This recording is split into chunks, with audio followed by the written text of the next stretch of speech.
শোভনবাবু সকাল থেকে কিচ্ছু খাননি, ওনার জন্য একটু খাবার বেরিয়ে দিই।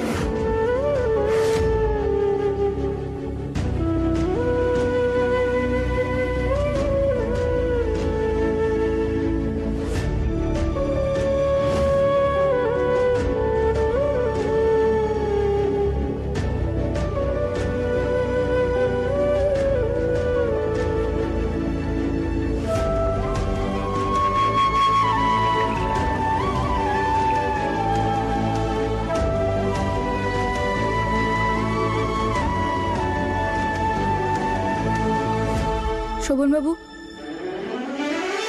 আমি আপনার জন্য খাবার পাঠিয়েছিলাম, আপনি খাননি, খেয়ে নিন এটা।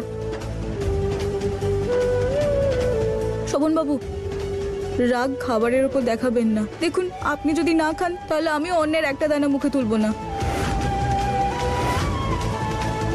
এমনটা করো না, একটা কথা শুনে নাও, এইসব করে কিচ্ছু হবে না ফুল। এত রাগ করবেন না।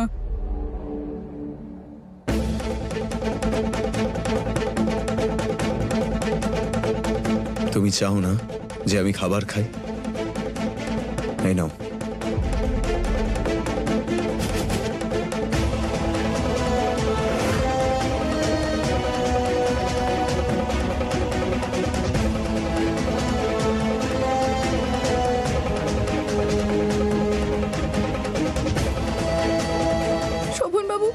এটা কি করছেন আপনি? ছেড়ে দিন, আমার উপর রাগ আপনি নিজের উপর মেটাবেন না। ফেলে দিন এটা শোভনবাবু।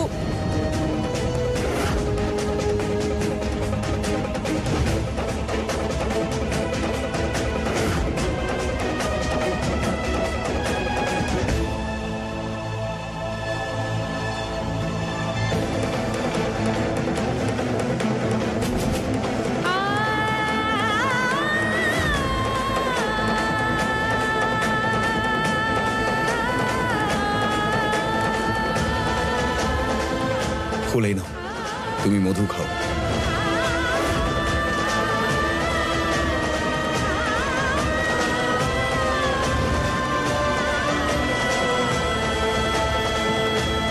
শোভনবাবু, আমার ওপর যতই রেগে থাকুন না কেন, আমাকে কষ্ট পেতে একটুও দেখতে পারেন না।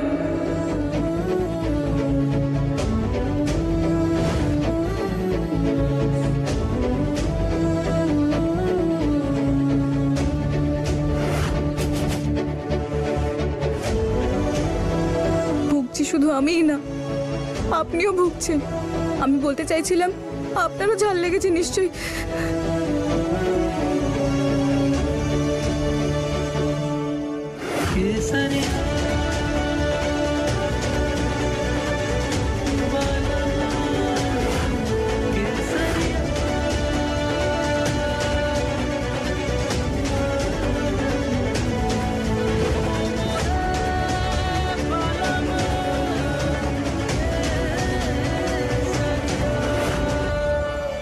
হাতের রেখাই বলে দিচ্ছে, মনে হয় না তুমি ফুলের থেকে কোনোদিন জিততে পারবে।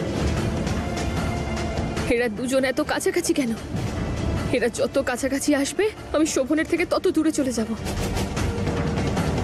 আর হার আমি মানতে পারবো না, কিছু একটা করতে হবে আমায়।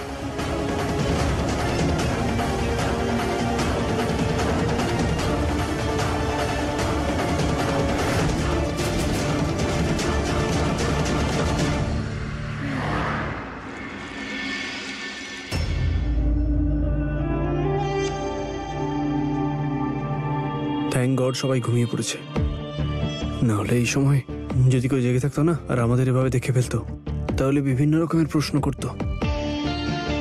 কথাটা তো ঠিকই, যে একটা সুন্দরী মেয়ে আর একটা মোটামুটি দেখতে ছেলে সারা রাত একসাথে, সূর্য ওঠার ঠিক আগে চোরের মতো বাড়িতে ঢুকছে, কেউ দেখে ফেললো, মানুষ প্রশ্ন তো করবে।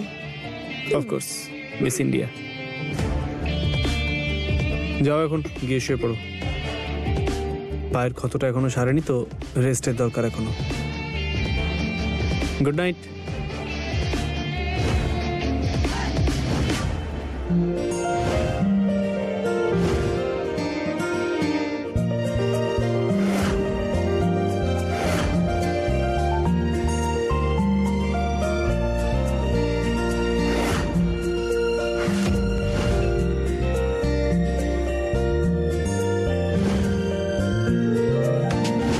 আমি দেখলাম যে তুমি এই কন্যার পা থেকে বিষ বের করছো।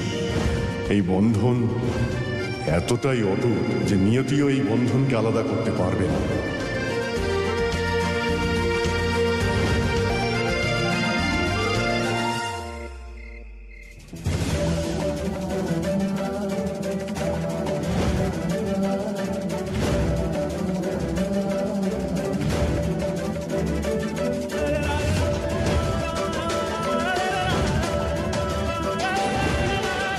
এ কেমন অভ্যাস তৈরি করলে ফুল? তোমাকে ছাড়া না আমি থাকতে পারছি না, আমার ঘুম আসছে।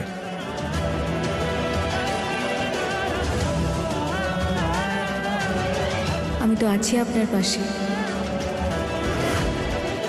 আপনার মনে।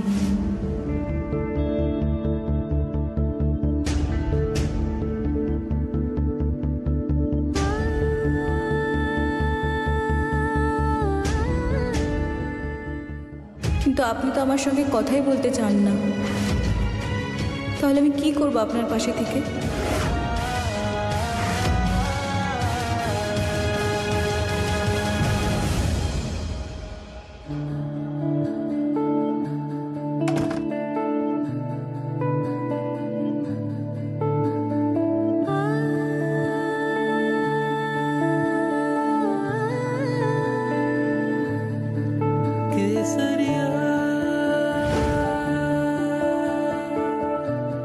খুবই ভালো। আমি ওকে ছাড়া ঘুমোতে পারছি না পর্যন্ত, আর ও এখানে নিশ্চিন্তে ঘুমোচ্ছে।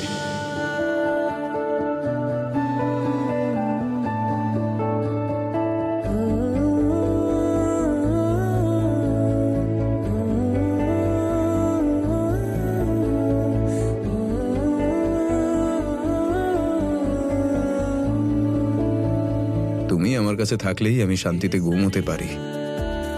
তার মানে এই নয় যে আমাদের মধ্যে সব ঠিক হয়ে গেছে। সকালে সবাই ঘুম থেকে ওঠার আগে আমি তোমায় এখানে রেখে যাব।